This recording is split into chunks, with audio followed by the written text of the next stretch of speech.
This post has live updates from the beginning of the second week of the public inquiry into plans by Ineos for shale gas exploration in the Derbyshire village of Marsh Lane.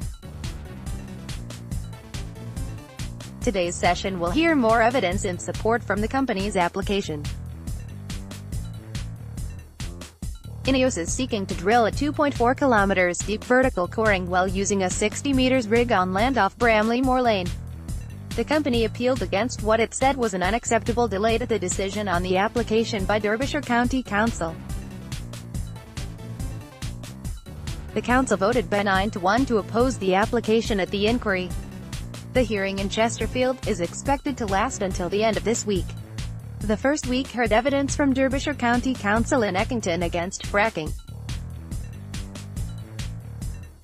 Background post on the inquiry and catch up on news from each day through links on the Drill or Drop Marsh Lane inquiry page. Reporting from this inquiry has been made possible by individual donations from Drill or Drop readers.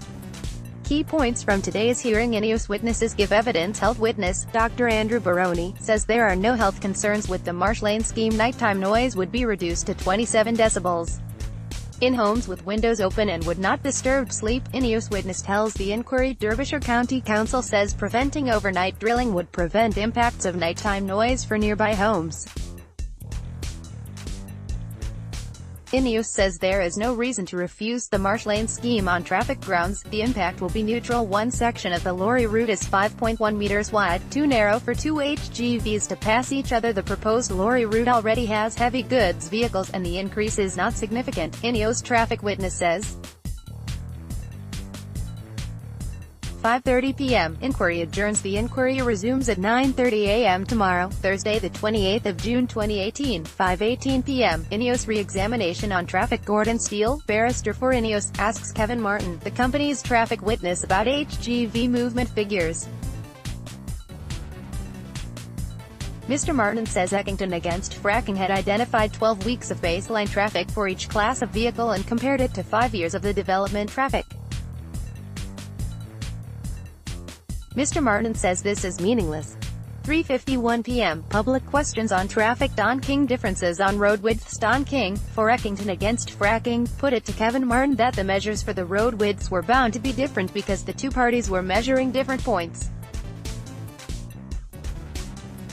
Eckington against fracking was measuring white line to white line while Ineos was measuring tarmac to tarmac. Mr. King, who previously gave evidence to the inquiry, asks Mr. Martin how Ineos measured widths of two sections of the lorry route. Mr. Martin says he cannot answer this because he did not work on the environmental statement. Mr. King put it Mr. Martin that the differences measured by Ineos and Eckington against fracking today were not significant, of the order of 0.2 meters.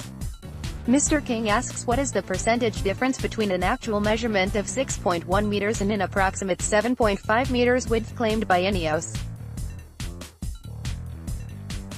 Mr. King says the 7.5 meters figure was used in the application to demonstrate the route is safe. Mr. Martin says he doesn't know where the 7.5 meters width figure came from. Articulated lorries. Don King, for Eckington against fracking, asks questions about classes of articulated lorries. Kevin Martin, for Ineos, says Mr. King has put too much emphasis on a diagram showing classes of HGVs. Mr. King says the inspector will have to reach a conclusion on whether Ineos accurately estimated the current level of HGVs on the lorry route. He dismissed suggestions that Eckington against fracking had not compared current HGVs with predicted levels over different periods of time. HGV movements. Don King, for Eckington against fracking, asks whether Ineos has abandoned the idea of convoys. Kevin Martin, for Ineos, says this would be discussed with the county council. Mr. Martin says the council offices were concerned about abnormal loads, rather than HGVs generally, in peak hours. Mr. Martin says the average number of HGVs is 21. The maximum number is 61 over a relatively short number of days, he says. Mr. Martin says there are still merits in 2 or 3 HGVs traveling together with an escort vehicle. But he says the traffic management plan is a flexible document, to be finalized with highway officials. He confirms there could also be individual HGVs. The application statement that all HGVs would be brought in by an escort vehicle no longer applied, Mr. King suggested.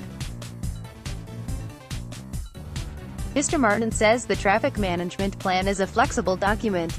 Averages. Mr. King suggests that the average of 21 per day is not helpful. There could be 61 in one day. Mr. Martin says this is a short duration and the increase is not significant. Mr. King suggests that Ineos first used peak figures against an enlarged existing baseline. When this was shown to be wrong, Ineos then relied on averages, Mr. King suggests.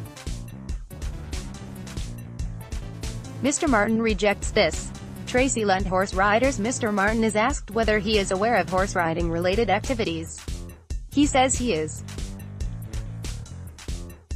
Given the factual evidence of 300 horses in the area, Mr. Martin is asked, do you still agree that there is an adverse impact? Mr. Martin says the low levels of site traffic do not reach the threshold for amenity. He says the 61 HGVs per day figure is not an average. The average is 21. This is less than 1 HGV in each direction per hour. Mr. Martin says Ineos drivers will be instructed and advised about the equestrian activity. Tracy Lund asks how many HGVs were on the Snowdon Lane bends. She says she has not seen HGVs on that section of the lorry route. Mr. Martin says there were about 55 HGVs on Eckington Road as an average. Ms. Lund asks how many large HGVs were counted. Mr. Martin says there were 14 on average a day. Ms. Bunn suggests they may not use the Snowdon Lane bends because they go to the garden centre and back the same way to the motorway. Ms. Lund asks whether the road is safe for horse riders. Mr. Martin says there is always a level of conflict. There are existing HGVs and articulated lorries on this route, he says. The Ineos drivers will be instructed on how to respond if they meet a horse. Ms. Lund asks if the road on the Snowdon Lane bends for an HGV to pass a horse. Mr. Martin says there is. He says an HGV driver would be advised to hold back if it could not overtake a group of horses. Mr. Martin accepts that a ditch alongside part of the route would prevent HGVs mounting the verge to overtake horses or other vehicles. Asked when horse riders should access the route, Mr. Martin says he does not suggest any time. He recommends dialogue between Ineos and the equestrian community, when booklets would be distributed. Ms. Lund asks when this dialogue would happen and could she have a copy of the booklet.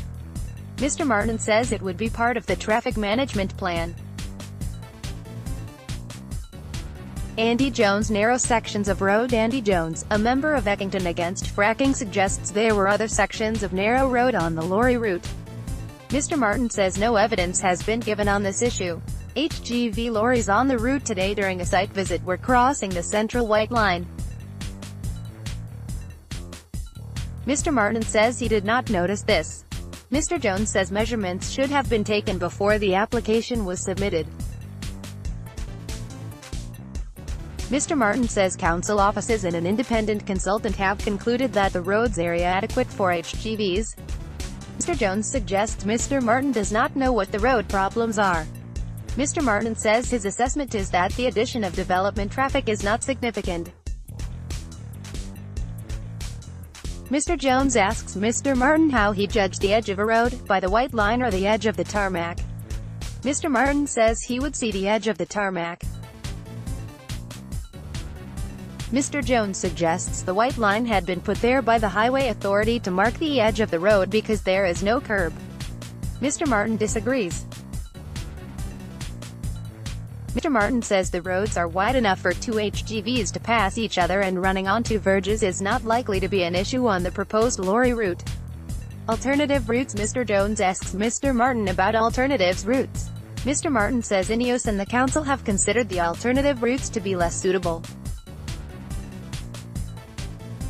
They are more sensitive and involve longer sections through urban areas. Mr. Jones suggests that Ineos have made these alternative routes look worse than they actually are. Mr. Martin says Eckington against fracking has not suggested an alternative route. Mr. Jones says EAF is not suggesting anything. He says the alternatives have not been studied properly and this may suggested that the preferred route has not been looked at sufficiently. Mr. Martin says the preferred route has been looked at in more detail. Mr. Jones suggests there has not been a fair comparison of routes. Strategic highway. Mr. Jones says sections of the strategic highway to be used by development traffic are among the most congested in the country. He asks whether Ineos has considered this. Mr. Martin says the strategic highway is suited to development traffic. Mr. Jones asks again, did Ineos consider whether use of the strategic highway met the Derbyshire local plan? Mr. Martin says Derbyshire County Council found this section of the route on the strategic highway was perfectly suited to development traffic. Mr. Jones says there are 3 schools on this section of the route. Mr. Jones says the use of the route will not improve the air quality. Traffic volumes. Mr. Jones asks why there would be 1 tanker daily to remove rainwater weekly during construction but only 1 a month during the maintenance period. Mr. Martin says these are negligible traffic volumes.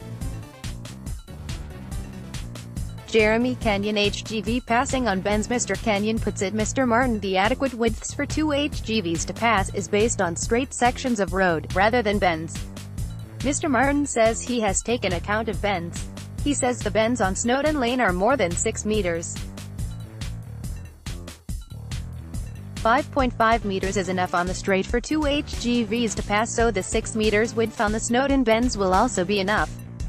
Mr. Kenyon asks what width is needed for passing on bends. Mr. Martin says he does not have this width. Enforcement. Mr. Martin says Ineos will take enforcement action against any contractors who do not follow the instructions. Mr. Kenyon suggests this may be too late. Mr. Martin says the traffic management plan would be strengthened with the points raised at the inquiry. Delays. Mr. Kenyon suggests that drivers would become frustrated by being held up by HGVs waiting to overtake vulnerable road users. Mr. Martin says a delay is a small price to pay. Road surface. Mr. Martin says a draft condition of any permission would require a survey before or after the development. Mr. Kenyon recommends monitoring during the development. Russian roulette. Mr. Kenyon suggested drivers would begin to avoid the route because they wouldn't know when they would be held up by lorries. He likened it to playing Russian roulette. Mr. Martin says the construction phase with peak HGV use of 61 per day was for a short period of time. 3:35 p.m. More questions to Ineos traffic witness David Kesteven, of Eckington against fracking, questions the Ineos traffic witness, Kevin Martin. Mr. Kesteven asks Mr. Martin about evidence to the Roseacre Wood inquiry. Mr. Martin had said this was not applicable to the Marsh Lane inquiry because new passing places would be created at Roseacre. At Marsh Lane, the road width is satisfactory to allow 2 HGVs to pass. Road widths. Mr. Kesteven says there are still some disagreements between Ineos and Eckington against fracking about the road widths around Marsh Lane. Ineos measured from one edge of tarmac to the other. This morning, Ineos and Eckington against fracking had also measured the edge of the white line to the edge of the white line. Mr. Martin said there was some big differences in the widths measured by Ineos and Eckington against fracking. Mr. Kesteven puts it to Mr. Martin that there is a 20 meters pinch point where the width is 5.2 meters. Mr. Martin agrees. He says HGVs would not be able to pass. Ineos would be in total control of when HGVs come to the site, Mr. Martin says. Ineos would ensure that its HGVs would not meet at this point. The drivers would be trained to approach the brow of the hill with caution. Mr. Kesteven says Ineos would not have control over existing HGV traffic. Mr. Martin says Ineos drivers would be trained, instructed and advised about this area. Eckington against fracking criticized the traffic counts correctly, Mr. Martin says. but this was corrected in a review by Ecom. 3:21 p.m. Break. The inquiry resumes at 3:35 p.m. 3:11 p.m. Questions to Ineos traffic witness Richard Kimblin, barrister for Derbyshire County Council, cross-examines Kevin Martin on his traffic witness. Mr. Martin concedes there are no footpaths or pavements on much of the lorry route around the Marsh Lane site. Mr. Kimblin puts it to Mr. Martin that the roads are rural roads. Mr. Martin agrees. They have relatively low levels of HGVs, Mr. Kimblin says. It depends what you mean by relative and low, Mr. Martin replies. He says HGVs use the roads, including articulated vehicles. Mr. Kimblin says there is evidence of running on verges. Mr. Martin says he has seen evidence in Coleston, but he says it is not clear what is the reason for the use of verges. He says traffic officers say the roads are wide enough for 2 HGVs to pass.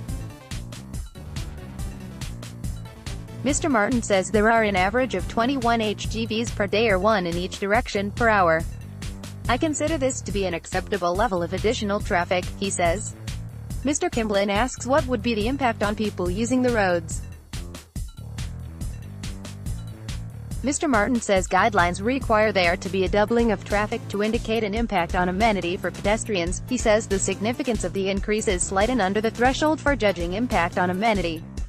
Mr. Kimblin asks about the significance of the guidelines. Mr. Martin says they have been used for many years and he sees no reason not to use them. 2:46 p.m. Ineos evidence on traffic. Kevin Martin, the Ineos traffic consultant, gives evidence transport issues. Mr. Martin says he analyzed traffic numbers based on revised figures for heavy goods vehicles. The significance for total site traffic was classed as neutral, he says. Predicted increases in HGVs was classed as satisfactory, he adds. Mr. Martin says he is surprised that the council opposed the development on traffic grounds. National Planning Policy Framework says schemes should be refused only on traffic grounds if the impact is severe. Mr. Martin says he does not regard the impact on the highway network is likely to be severe. He adds that council officers and independent transport consultant agreed with that judgment. Mr. Martin says there is no cumulative impact from the development. The residual impact is neutral because the traffic management methods are for only a few months, he says. All the technical experts agree there is no reason to refuse on traffic grounds. Despite this, a subcommittee of the council's planning committee maintained this reason for refusal. There are no reasons to refuse the application on traffic grounds, Mr. Martin says. Mr. Martin tells the inquiry that sections of the road have been measured by the parties at the inquiry. He says measurements taken this morning had broadly confirmed what he had previously taken. Mr. Martin says 2 categories of articulated lorries had been omitted in the Ineos traffic count. He says this has since been corrected. He says that Eckington against fracking had presented evidence to the inquiry based on news reports from the Roseacre Wood inquiry. In that case, passing places had been proposed in the Roseacre Wood inquiry. But the roads considered by the Marsh Lane inquiry were sufficiently wide not to need passing places. 2:39 p.m. Questions from the public on landscape. Paul McCrea, the Ineos landscape witness, is asked when would the drilling phase of the project would cease to become short-term for the rig. Mr. McCrea says he would need to think about this, perhaps a year. Mr. McCrea says he would consider cumulative effects of projects over time and across the area. He is asked whether this should be considered for the first project. Mr. McCrea says he can only assess what is being discussed in the application. He was asked if he would discuss independent projects. Mr. McCrea said he would. 2:31 p.m. Questions from Eckington against fracking on landscape. David Kesteven, of Eckington against fracking, cross-examines Paul McCrea, the Ineos landscape witness. Mr. Kesteven puts it to Mr. McCrea that application drawings have lighting and CCTV columns to remain on site for the entire duration, measuring 9 meters tall. Mr. McRae said in his evidence there would be no large structures on the site for more than 4.5 years of the development. Mr. Casteven asks if the site were not on a hill, what would be the impact on the wider landscape? Mr. McRae says the rig would be less visible, but he dismisses earlier suggestions of a hierarchy of greenbelt with Marsh Lane near the top. The inquiry had heard that a previous application for a 15 meters mast had been refused because of the site's prominent position. Mr. McRae agrees with the description of the site. 11 p.m., Council questions on Ineos landscape evidence. Richard Kimblin, the barrister for Derbyshire County Council, questions the Ineos landscape witness, Paul McRae, on the impact of the proposal on the green belt. Mr. McRae says the site perimeter fencing would be visible from the 3 roads that surround the proposal. He says Ineos has carried out an assessment of the development at all phases. He agrees with Mr. Kimblin that the assessment mainly takes account of the rig and other equipment, the fencing, earth bunds, welfare facilities and access road. Mr. Kimblin suggests that a landscape assessment would look at the baseline, then the magnitude of change, likely effects and the duration of effects. Mr. McRae agrees. Mr. McRae, in his assessment, says the effects will be substantial and localized. Mr. Kimblin asks if localized is 3 kilometers. Mr. McRae says the extent of the effects is set out in the environmental report. Encroachment on openness. Mr. McRae accepts the area is open countryside. Mr. Kimblin asks whether it would be encroached on for the duration of the development. Mr. McRae says it depends on what you mean by encroachment.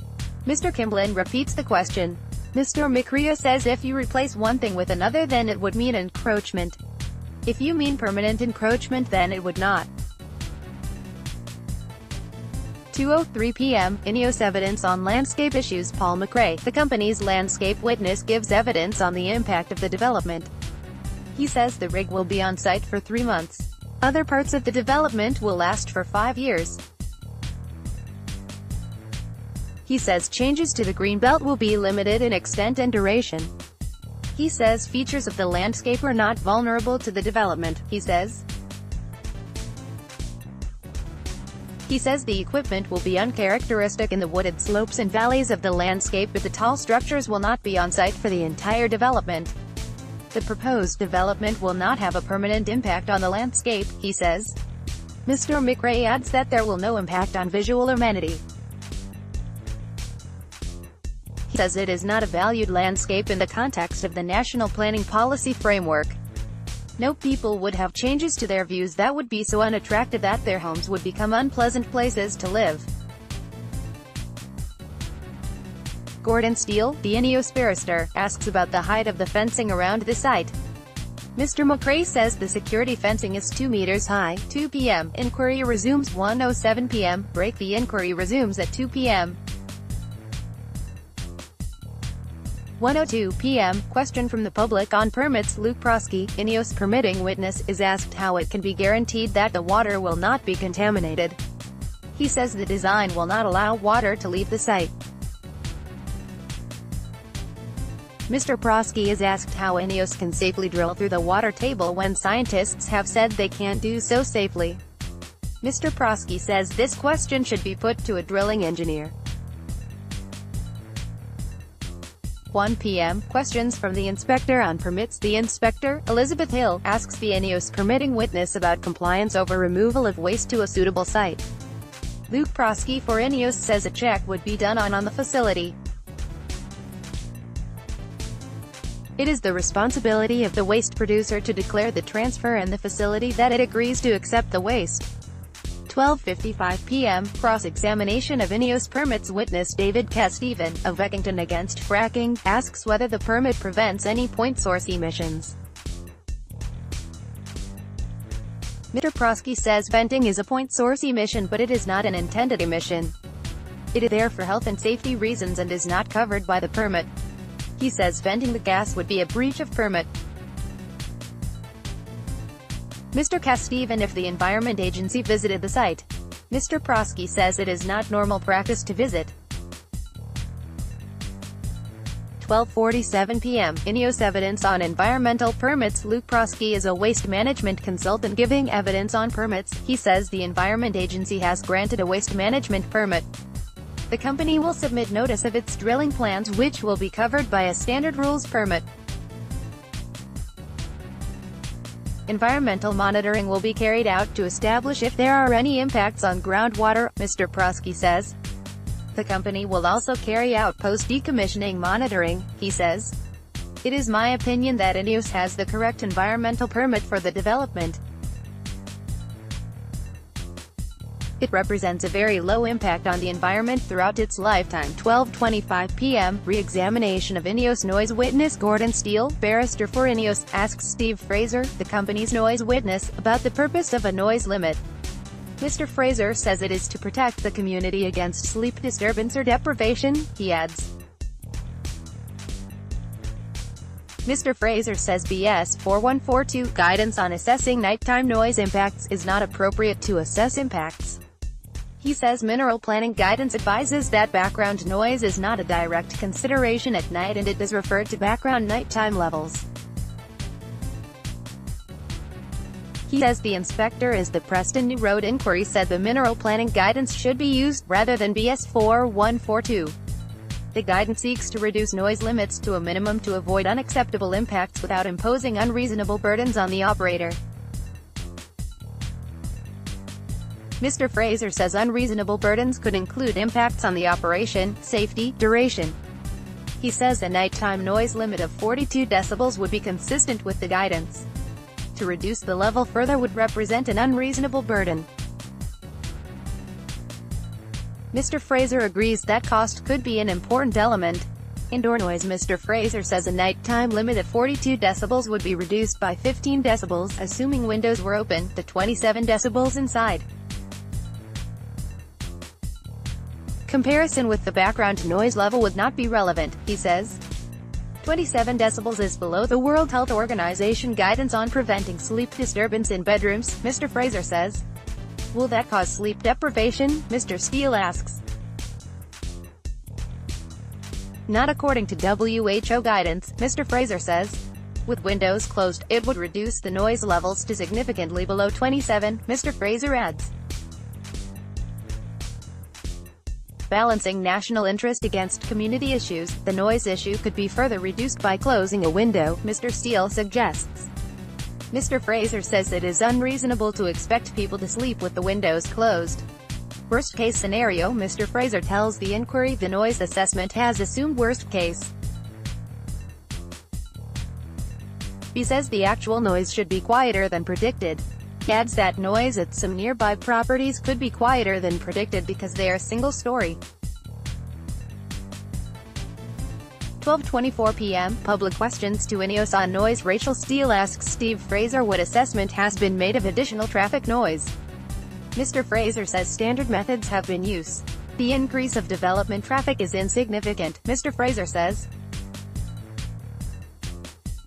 12:14 p.m. Cross-examination of Ineos noise witness, Steve Fraser, by Eckington against fracking. David Kesteven, of Eckington against fracking, asks Mr. Fraser about Ineos noise monitoring. He suggests there are errors in the way the noise monitoring was carried out.